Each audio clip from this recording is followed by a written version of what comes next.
کا ایک دن بچپن میں میرے منہ سے نکلا تھا، امی مجھے رات کو سوتے ہوئے ڈر لگتا ہے، میں بوڑھا بھی ہو گیا ہوں، میری ماں اب بھی میرے بستر پہ پھونکے مارتی کہ میرے بیٹے کو رات کو ڈر نہ لگا۔ یہ ماں کے سینے کا پیار ہے، ماں کی الفت ہے، یہ ماں کی تڑپتی ہوئی ممتا ہے۔ اولاد کے لیے وہ دکھ بھی جھیلتی ہے، تکلیفیں بھی سہتی ہے۔ غریب مائیں لوگوں کے گھروں کے برتن بھی مانجنے پڑیں تو اس سے بھی گریز نہیں کرتی۔ شہر میں آ کر پڑھنے والوں بھول گئے ہو کس کی ماں نے کتنا زیور بیچا ہے۔ اس لیے ماں کی کمی انسان بڑھاپے میں بھی محسوس کرتا ہے۔ کبھی ایسا نہیں ہو سکتا کہ انسان کہے کہ کوئی بات نہیں، اب میں بڑا ہو گیا، مجھے ماں کی کمی محسوس نہیں ہوتی۔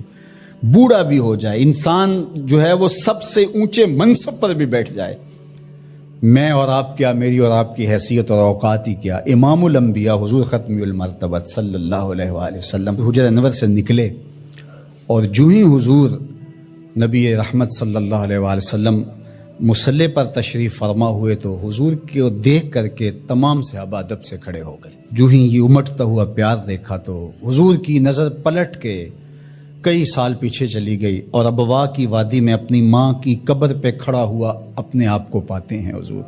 اور پھر ایک جملہ کہا، الحاوی للفتاوی کے اندر امام سیوطی نے اس کو بڑی تفصیل سے لکھا ہے کہ چشمان رحمت سے آنسو ٹپکنے لگے اور حضور مصلی پہ کھڑے ہو گئے اور فرمایا، لو ادرکت والدی او احدہما، کاش آج میرے ماں باپ زندہ ہوتے یا کم از کم میری ماں ہی زندہ ہوتی اور میں لوگوں کو نماز پڑھا رہا ہوتا، وَأَقْرَأُ فِيهَا بِفَاتِحَةِ الْكِتَابِ، اور اس میں سورہ فاتحہ کی تلاوت چل رہی ہوتی۔ پھر میری ماں کو میرے ساتھ اچانک کوئی کام یاد آ جاتا، وہ دروازے پر آتی اور چلمن سرکاتی اور مجھے بیٹا کہہ کے آواز دیتی۔ فرمایا لوگوں نماز چھوڑ کے پہلے ماں کی بات سن لیتا۔ تو ماں کی کمی تو انسان زندگی کے آخری حصے میں بھی محسوس کرتا ہے۔ پھر اس سے بڑا منصب کس کا ہو سکتا ہے جو امام الانبیاء کا منصب ہے؟ اتنا بڑا اعزاز کس کا ہو سکتا ہے جو خاتم المرسلین کا اعزاز ہے، جو محبوب خدا ہیں، کونین کے مالک ہیں، لیکن ماں کی کمی کو وہ بھی محسوس کرتے ہیں، ماں و شمع کی شمار میں ہے۔ تو ماں باپ کا وجود اللہ کی رحمت ہے۔ جب یہ سایہ سر سے اٹھ جاتا ہے تو پھر پتہ چلتا ہے کہ بندہ کھڑا کہاں ہے۔ جب گھنے درخت کے سائے میں بیٹھا ہو اور وہ درخت ساری دھوپ اپنے پتوں میں جذب کر رہا ہوتا ہے اور نیچے بیٹھنے والے کو چھاؤں فراہم کر رہا ہوتا ہے، اور اس سے نہیں پتا ہوتا کہ جو مجھے چھاؤں دے رہا ہے وہ خود کتنا جلس رہا ہے، لیکن اچانک جب سایہ ہٹ جائے اور بندہ کڑی دھوپ میں آ جائے پھر اسے احساس ہوتا ہے کہ وہ سایہ کتنا غنیمت تھا۔ جن کے ماں باپ موجود ہیں وہ ان کی خدمت کر کے دنیا اور آخرت کی سرخرویاں حاصل کریں۔ اللہ کی رضا بھی اس میں ہے، رسول اللہ کی رضا بھی اس میں ہے، اور دنیا اور آخرت کی بہتریاں اسی کے اندر پنہاں ہیں کہ ماں باپ کی تکریم بجا لائی جائے۔ عالی اللہ اکبر، ان پڑھ اور غریب ماں کی یاد میں انہوں نے بڑی خوبصورت باتیں لکھی۔ کہا عالی نسب ہوٹلوں میں کھانا کھانے میں وہ سرور کہاں جو چولہے پر بیٹھ کے ماں کے ہاتھوں سے پکی ہوئی چپاتیاں کھانے میں ملتا ہے۔ حضرت یعلا بن مرہ کی ایک کہانی سنیے۔ فرماتے غزوے سے ہم واپس آ رہے تھے، راستے میں پڑاؤ ہوا تو حضور ایک درخت کے نیچے استراحت فرمانے کے لیے لیٹ گئے، اور میری ڈیوٹی یہ تھی کہ میں تلوار لے کے حضور کا پہرا دوں۔ میں کھڑا ہو گیا، باقی لوگ بھی سو گئے، تو میں نے ایک منظر دیکھا کہ دور صحرا میں ایک درخت تھا جو ہلنے لگا۔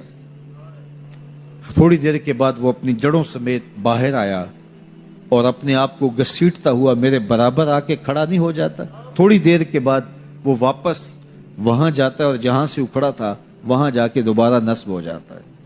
میرے لیے بڑے اچنبھے کی بات تھی، لیکن میرے پاس کوئی تھا ہی نہیں کہ جس سے میں بات کر سکوں۔ حضور تھے تو استراحت فرما رہے تھے اور میں حضور کے آرام میں خلل نہیں ڈالنا چاہتا تھا۔ خیر حضور بیدار ہوئے تو میں نے سلام عرض کرنے کے بعد جو پہلی بات کہی وہ یہی تھی۔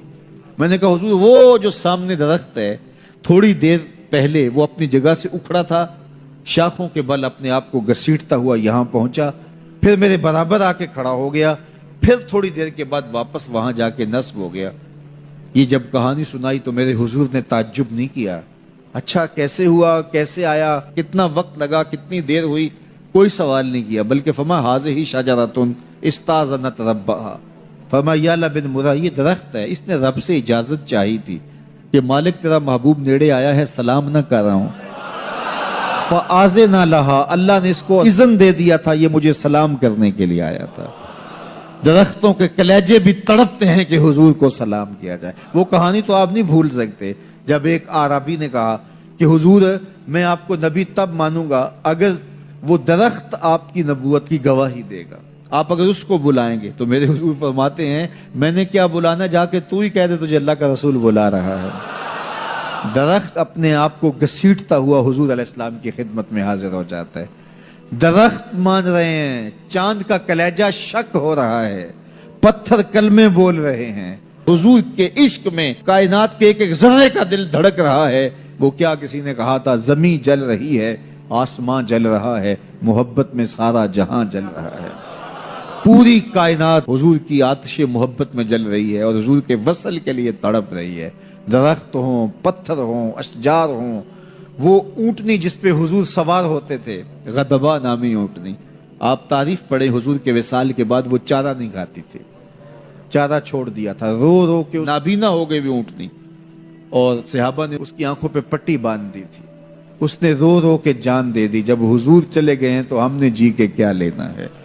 آپ نے محبت کی لوگ داستانیں سنی ہوں گی، محبوں نے محبوبوں کے لیے کیا کچھ کیا، نہریں کھودی، تکلیفیں سہی، اذیتوں سے گزرے، سولیوں پہ چڑھ گئے.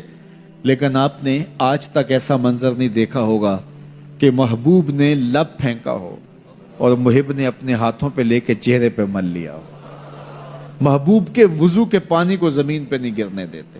عروہ بن مسعود صلح حدیبیہ کے موقع پر واپس جب گیا تو اس نے قریش مکہ کو جا کے کہا میں تمہاری جانب سے سفیر بن کے بڑے بڑے بادشاہوں کے درباروں میں گیا ہوں. واللہ اصحاب محمد کو جو میں نے محمد صلی اللہ علیہ وسلم کی تعظیم کرتے ہوئے دیکھا ہے، واللہ آج تک کسی بادشاہ کی بھی وہ تعظیم ہوتے ہوئے نہیں دیکھی. اور جو ان کا لعاب زمین پہ نہیں گرنے دیتے، ان کے وضو کا پانی نہیں زمین پہ گرنے دیتے، وہ ان کا خون کیسے گرنے دے. تو جنگ کا ارادہ ترک کر دو. تاریخ بتاتی ہے صلح حدیبیہ کے بعد سیدھا فتح مکہ ہوا ہے. قریش کے ساتھ پھر کوئی جنگ نہیں ہوئی، اس لیے کہ ان کے دلوں پر ایک رعب بیٹھ گیا تھا. جب امت نبی کی تعظیم اور تکریم بجا لاتی ہے تو بتائیے کہ پھر اس امت کو تسخیر کیا جا سکتا ہے؟ وہ ناقابل تسخیر. جب امت اپنے نبی کی تعظیم نہ کر سکے تو پھر اس کو جس طرح چاہو جو ہے وہ مسخر کر لو. وہ ایک بوسہ ہوتا ہے، اس کے علاوہ کچھ نہیں ہوتا. اس لیے اگر آپ مجھے پوچھیں کہ دین ہے کیا، تو ایک تو ہے کہ اس عنوان سے ایک الگ گفتگو کی جائے کہ دین کیا ہے. لیکن دو لفظوں میں اگر آپ مجھ سے پوچھنا چاہیں اور میں آپ کو بتانا چاہوں تو مجھے اقبال علیہ رحمہ کا لہجہ ادھار لینا پڑے گا. انہوں نے کہا دین سراپا سوختن اندر طلب، انتہائش عشق آغازش ادب. طلب محبوب میں تڑپنے کا نام دین ہے. جو ادب سے شروع ہوتا ہے عشق پہ ختم ہو جاتا ہے.